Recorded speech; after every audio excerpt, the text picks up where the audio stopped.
sejahtera untuk kita semua. Pak Man, saya tertarik sekali dengar kasus yang Pak Man hadapi akhir ini, di mana Pak Man beli bidang tanah. Namun dalam pembelian itu kan lancar-lancar saja. Yang tertariknya ini adalah kenapa sampai terjadi kasus ini. Tolong diceritakan kronologisnya Pak Man. Nih, silakan. Terima kasih Ibu. Kronologisnya yang memang di awalnya. Terus karena saya dari awal saya nyampaikan dulu profesi saya kan bengkel. Apa itu namanya? Namanya Dari mana dia? dari kedewatan. Oh iya. Terus dulu apanya rusak, kan saya sapa dia kan datang, mobil saya rusak, rumit.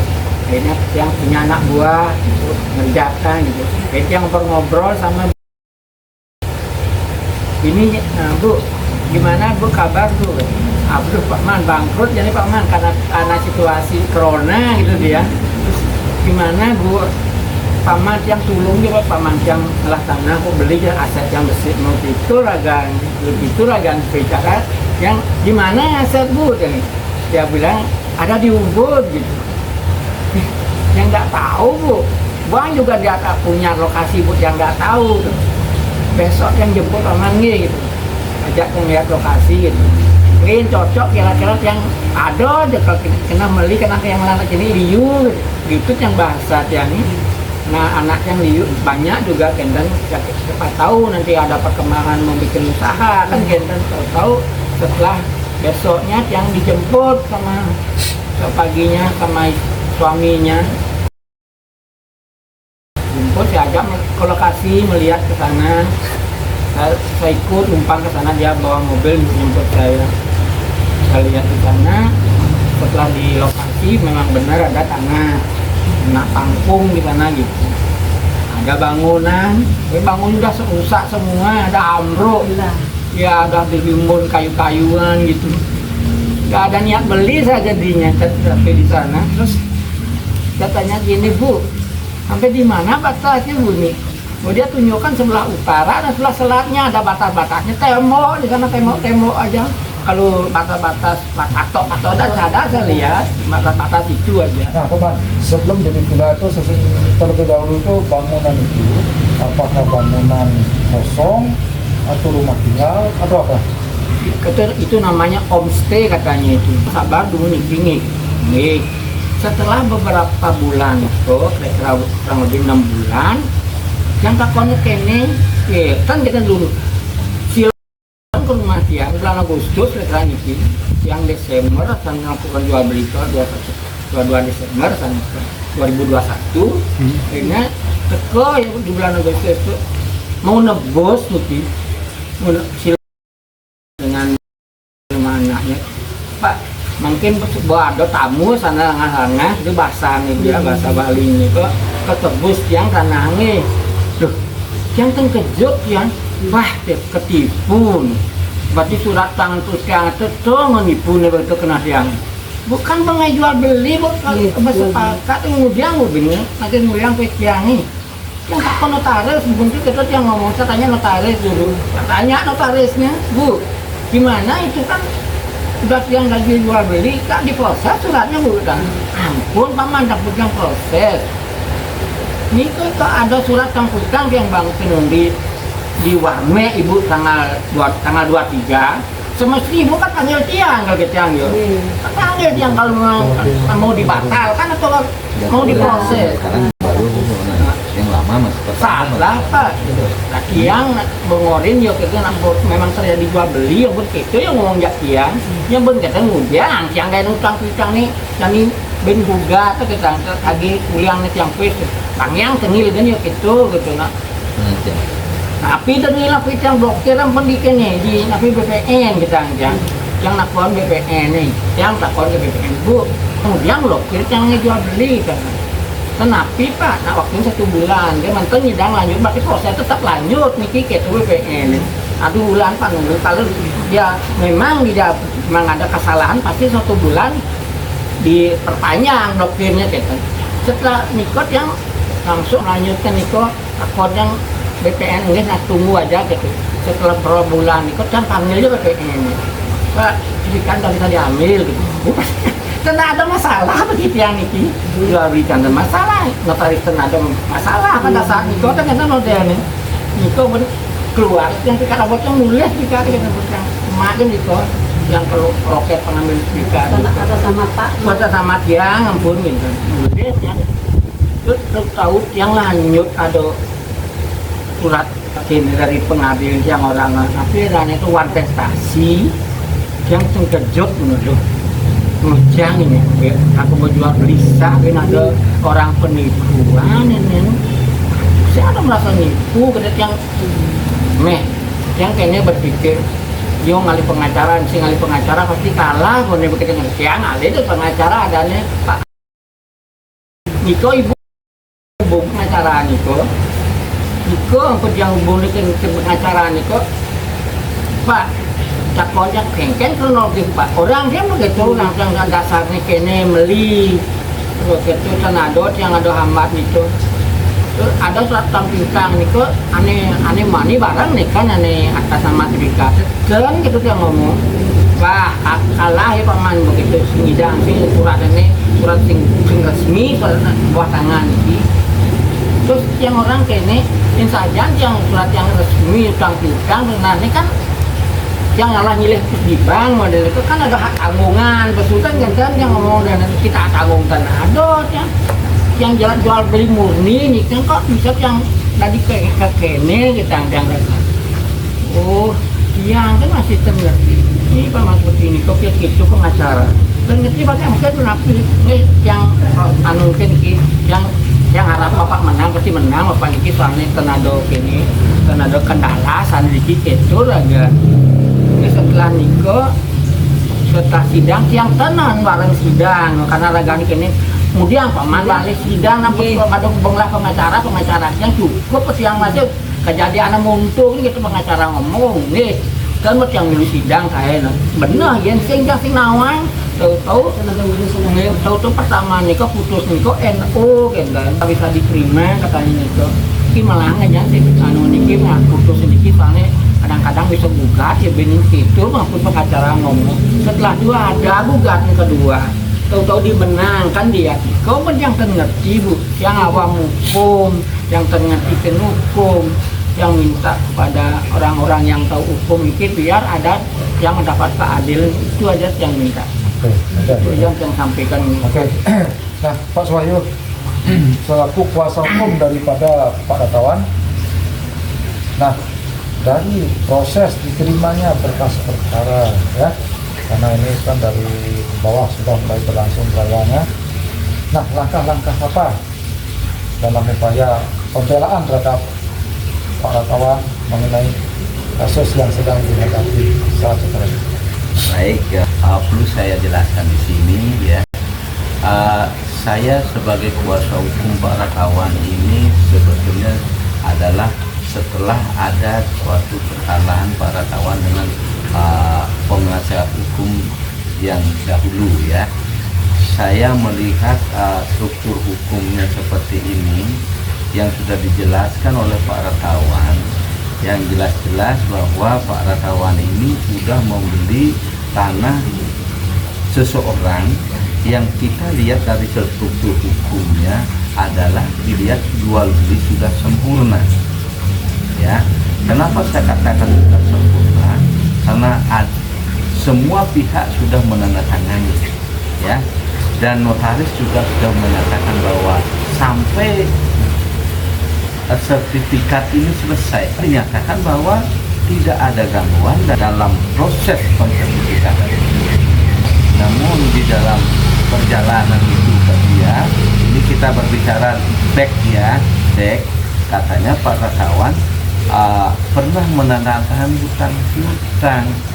Tentunya saya tanyakan di sini, Pak Datawan menanyakan hutang piutang bukanlah dengan si pemilik tanah.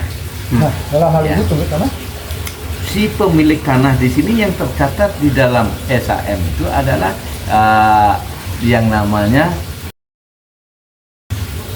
Sedangkan di sini yang saya lihat bahwa di dalam hutang piutang itu adalah bukanlah pemilikan. Maka saya bilang ini kalau dilihat ada suatu perjanjian hutang piutang, kalau dikaitkan dengan jual beli tidak nyambung, tidak ada hubungannya. Lagi pula di dalam perjanjian hutang piutang itu, kalau memang hutang piutang dikaitkan dengan atau kalau minimal mendapatkan kuasa atau ada hak tanggungan, dan di sini tidak ada.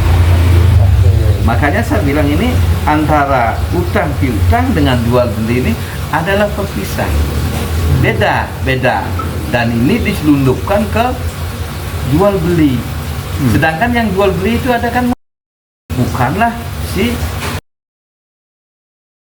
adalah berbeda. Kalau memang betul itu adalah memang utang piutang dengan sini, dan kalau saya lihat utang piutang itu kan ada hukum yang menyatakan take and give, ada yang menyerahkan, ada yang menerima. Yang kalau saya tanya Pak klien saya Pak Ratawan, pernah nggak Pak Ratawan menyerahkan sejumlah uang kepada si atau kepada, tidak pernah, dia tidak pernah menyerahkan. Dan saya lihat pun di dalam bukti-bukti dia tidak ada bukti penyerahan uang. Dan sekarang, nah kita berbicara tentang itu. Kemudian di dalam perkara ini, ya, di dalam perkara ini Pak Ratawan dikalahkan. Bahkan Pak Ratawan ini dikalahkan sudah oleh kekuatan hukum yang mempunyai kekuatan hukum ingkrah, ya, hukum tetap. Berarti pada saat inilah kita laku kuasa hukum menilai atau analisa kejadian ini ada suatu kejanggalan-kejanggalan. Di antaranya kejanggalan-kejanggalan ini yang saya lihat bahwa setelah saya selidiki, ya, ada banyak kejanggalannya. Kejanggalannya gugatan daripada itu tidak sesuai dengan hasil ukur yang menyatakan di sana, ya, gugatan itu yang menyatakan bahwa batas sebelah timur adalah tanah lebih dan panggung. Itu ada dua. Jadi satu garis itu ada dua, tanah lebih dan panggung. Itu namanya batas satu garis. Nah, itu. Sedangkan SHM yang sedang dipermasalahkan ini hanya satu batasnya adalah panggung. Nah, maka dari itu saya menilai, ya, saya melihat dan gugatan dari awal itu sampai akhir ini, kalau kita lihat dari teori hukum itu adalah non executable. Sesungguhnya kalau kita lihat, sesungguhnya ini keputusan yang sulit untuk dilaksanakan dan tidak bisa dilaksanakan. Bagaimana melaksanakan yang dia katakan bahwa batas-batasnya itu adalah seperti itu, sedangkan sertifikat yang sesungguhnya ada batasnya lain, makanya non executable, sehingga mempunyai kesulitan untuk mengeksekusi. Dan ternyata pada saat eksekusi, ya, pada saat eksekusi dari awal, ya, dari awal melakukan unmanning, ya, pada saat unmanning itu kita sudah memberikan argumen dan memberikan surat kepada pengadilan bahwa kasus ini sulit untuk tidak bisa dilaksanakan eksekusi karena mengandung daripada cacat hukum. Ada hal yang perlu dibicarakan. Namun pada saat itu eksekusi dilanjutkan, ya, terus berjalan eksekusi ini. Sedangkan setelah eksekusi pertama berjalan, tanggal 12 itu berjalan, kami sudah komplain juga, ya, melalui surat baik kepada PN, kemudian melalui juga PT, kita mengirimkan surat bahwa dia melakukan eksekusi sesungguhnya tidak sesuai dengan hukum. Sudah kita sampaikan. Namun dilanjutkan juga menjadi eksekusi yang paling ekstrim. Eksekusi itu adalah tanggal 30. Kenapa saya katakan ekstrim? Pada tanggal 30 terjadi pengerusakan. Tentunya pengerusakan yang menurut kami sebagai kuasa hukum ini adalah terjadi di luar daripada objek. Kenapa dikatakan luar dari objek? Karena objeknya itu adalah 4 are yang batasnya adalah pangkum. Dan ini yang dirusak ini adalah bangunan Pak Ratawan yang dibangun di sana. Entah yang punya tanah itu siapa, tapi yang bangun itu Pak Ratawan. Tapi dirusak. Inilah muncul ada pengerusakan. Makanya dengan hal ini kamu melaporkan kepada Polda Bali. Itu sudah 1,5 tahun. Ya, sudah 1,5 tahun. Bayangin, Polda Bali belum bisa menentukan tersangkanya sampai sekarang. Nah, kami juga menginginkan mengajak semua aparat penegak hukum bekerja dengan baik dan benar. Kalau saja memang dengan jangka waktu sekian tahun belum bisa ditentukan siapa yang salah dan berikan SP2, ataukah memang kalau bukan tindak pidana hentikan. Langkahnya gitu supaya ada kepastian hukum dari masyarakat. Ya, masyarakat menginginkan kepastian hukum. Apakah yang digugat itu adalah berbeda dengan yang sebenarnya, SHM yang sebenarnya? Apakah itu bukan suatu kata-kata yang bohong? Apakah itu tidak ada yang namanya, kalau kita pakai dulu 378? Nah, di sini kami sebagai kuasa hukum mengajak kepada seluruhnya supaya khalayak ramai juga tahu bahwa ada hal-hal kelemahan, kekurangan kita penegak hukum, terutama penegak hukum. Ayo kita cara yang benar, ya, kita harus berani menyampaikan kepada masyarakat. Kalau memang klien kami ada secara administrasi, kekurangan administrasi, apa kekurangan administrasinya, kita akan siapkan apa saja. Kita sudah menyampaikan bahwa di sana ada suatu perbuatan. Kalau di perdata itu 1365, kalau di pidana itu adalah 378. Ya. Oke, itu kan pasal yang lama itu. Nah, Pak Uyup, ya sebentar nanti yang tanya lagi. Ini kan ada 3 kuasa hukumnya ya. Sekarang Pak Wayan dulu. Setelah itu Pak Wahyu lagi. Baik. Nah, Pak Wayan, bentar dulu. Menanggapi, ya karena ini sama-sama advokat pembela yang membela Pak Ratawan dalam kasus ini, menanggapi tentang kasusnya yang dialami oleh Pak Ratawan dan beberapa kali, ya udah semuanya. Nah, apa tanggapan Pak Wayan selaku advokatnya, pembelanya Pak Ratawan mengenai kasus yang sedang dialami saat ini, apalagi kata Pak Wahyu tadi ada laporan di Polda Bali, yaitu Mas Nah, dan juga melihat, ya kita melihat putusan 1 sampai dan seterusnya. Silakan. Baik, terima kasih. Ada beberapa hal yang kemudian perlu saya sampaikan. Pertama adalah dari sisi saya sebagai kuasa hukum, ketika ada masyarakat yang termarginalkan, itu dulu. Nah, termarginal itu kalau dari konteks kosakata bahasa Indonesia itu apa sih termarginalkan? Nah, yang dimaksud dengan termarginalkan di sini bisa terjadi timbul sebagai korban akibat mekanisme dan prosedural hukum yang tidak dijalankan ataupun materi hukum yang tidak dijalankan. Yang namanya hukum yang menjalankan hukum ini kan manusia juga tidak luput dari kekeliruan. Itu yang pertama, ya. Makanya ada